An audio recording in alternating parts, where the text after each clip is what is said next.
It's relatively quiet here now, but early this morning, residents woke up to a heavy police presence. Investigators spending the majority of day on scene here trying to piece together what happened. Police have not yet revealed the identities of the victim or the suspect. The 42-year-old woman's body was found inside the townhouse behind me here on Scarborough Golf Club Road, and it all began around 4 a.m. when police say the man who is now in custody called 911.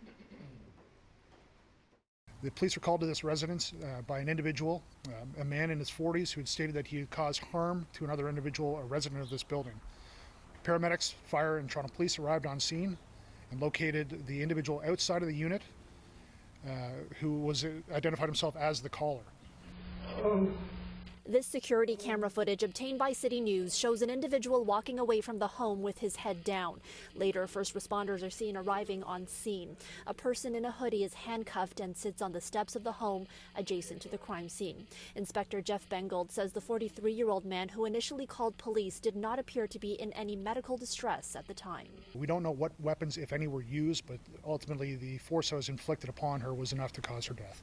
A friend of the victim, too distraught to speak on camera, described her as a great person and says she came to the scene when she first heard the news this morning. I was just coming to make sure she was okay, not thinking it was her. Meanwhile, residents tell CityNews the woman moved into this unit relatively recently and say this is normally a quiet neighborhood. So sad because we're here for so many years and we didn't hear anything like this before. This is the first time I've heard anything happen like this before here. Yeah. Like, it's been pretty peaceful so far, like we just moved here 2 years ago. Police have been canvassing the area all day, going door to door looking for witnesses and any video footage that may help in the investigation. Now, there's no word yet on charges. We're told that this is the victim's home and that the victim and the suspect knew each other, but the nature of their relationship remains unclear. Anyone with information that may help in this investigation or video footage is asked to contact police.